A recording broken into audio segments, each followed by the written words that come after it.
A paz do Senhor a todos os participantes desse grupo.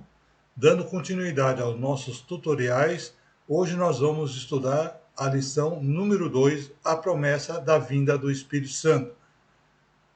Estamos estudando o quarto trimestre, o tema é a Igreja e o Espírito Santo, escrita pelo bispo Oide José do Carmo. Nós vamos estudar agora o tópico número 3, o Espírito Santo prometido por Deus. O derramamento do Espírito Santo no dia do Pentecoste não foi um evento isolado e único. Há outras ocasiões, pessoas foram cheias do Espírito Santo, como em Atos 8, 10, 19, bem como ao longo da história da igreja até os nossos dias, fazendo a diferença na adoração e no serviço do reino. Eu peço aqui que depois, com mais calma, todos aqueles que estão acompanhando a lição possam ler Atos 8, 10 e 19. O item 3.1. O batismo no Espírito Santo está no coração da teologia pentecostal.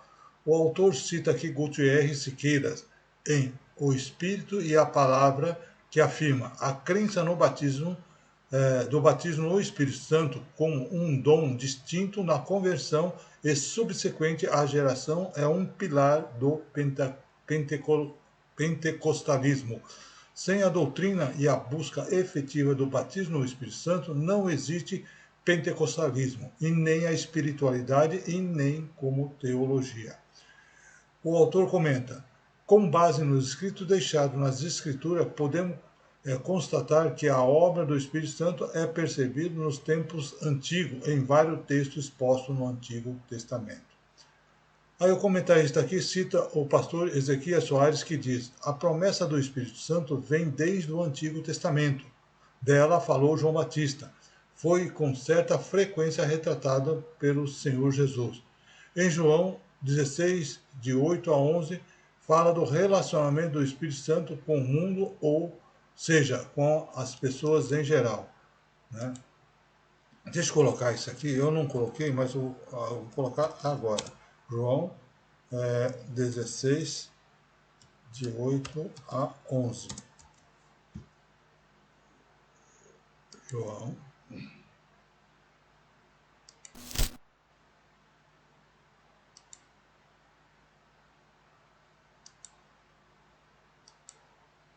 8.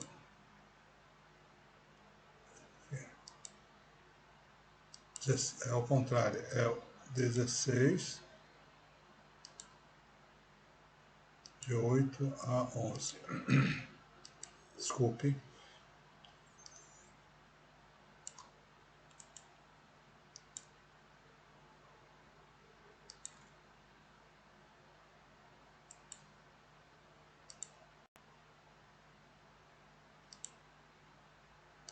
Essa aqui. Deixa eu colocar entre aspas, que é uma citação.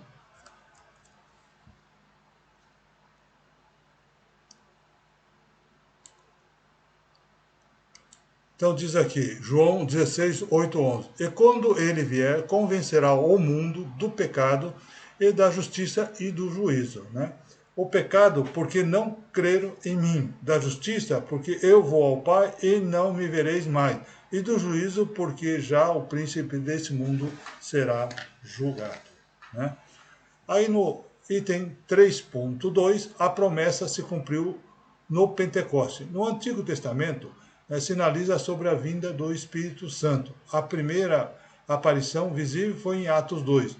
Como é um capítulo muito grande, eu não coloquei. Então eu peço para que todos que estão acompanhando essa lição possam mais tarde depois ler o capítulo 2 de Atos. Os cristãos que preservam fielmente no cenáculo foram cheios do Espírito Santo. Falaram em outras línguas conforme o Espírito lhe outorgava.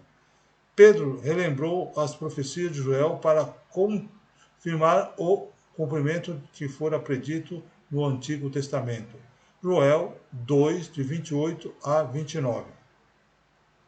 E há de ser que, depois derramarei o meu espírito sobre toda a carne, e depois filhos e vossas filhas profetizarão.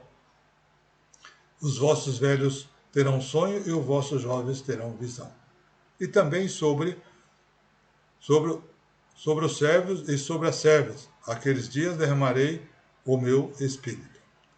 Aí no tópico do comentarista, né, o autor cita aqui novamente o bispo primaz Manuel Ferreira, e que diz, ó, os discípulos de Jesus foram acusados de roubo no túmulo do mestre, né, e sofreram grandes dores e temores, mas não o suficiente para abandonar a fé. Muitos creram, buscaram e esperaram serem cheios do Espírito Santo.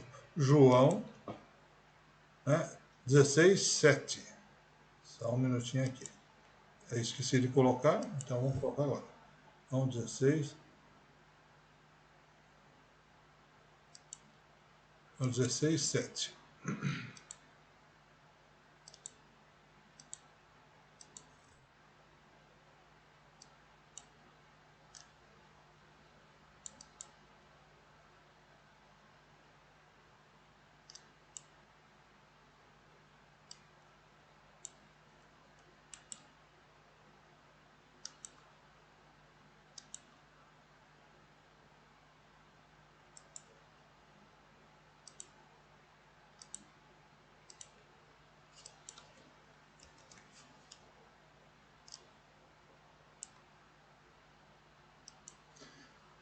Todavia, digo-vos, a verdade é que vos convém que eu vá, porque se eu não for, o Consolador não virá a vós, mas quando eu for, vou-lo enviarei. No dia da festa de Pentecostes, estavam todos reunidos e suas orações foram cheias de reunidos em oração. Aqui não é e sua, está errado aqui.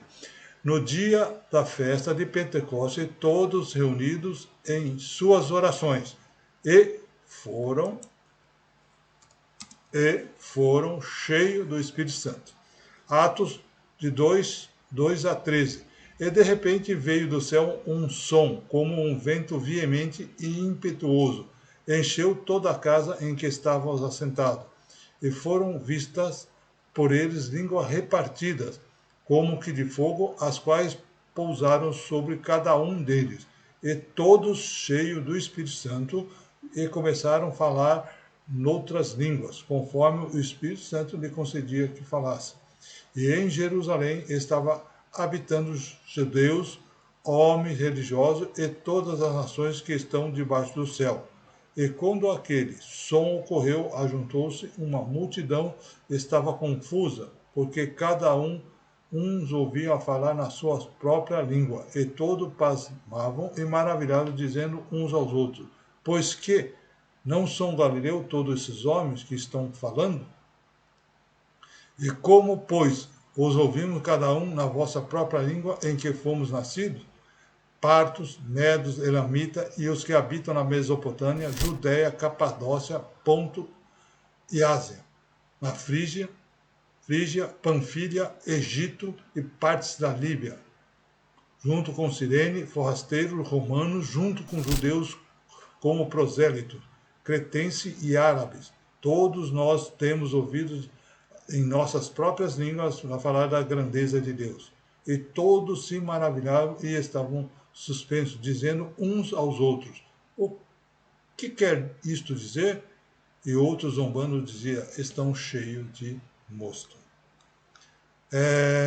No item aqui, para nós terminar, né, e também terminar a lição, é o item 3.3, a promessa continua de pé. O batismo com o Espírito Santo é uma promessa que acompanha aqueles que já são de Cristo. Esta promessa não ficou restrita à igreja primitiva.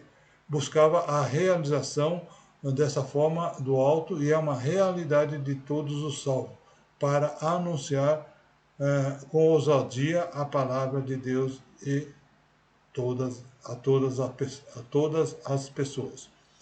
E o comentarista aqui cita novamente, né, o bispo Abner,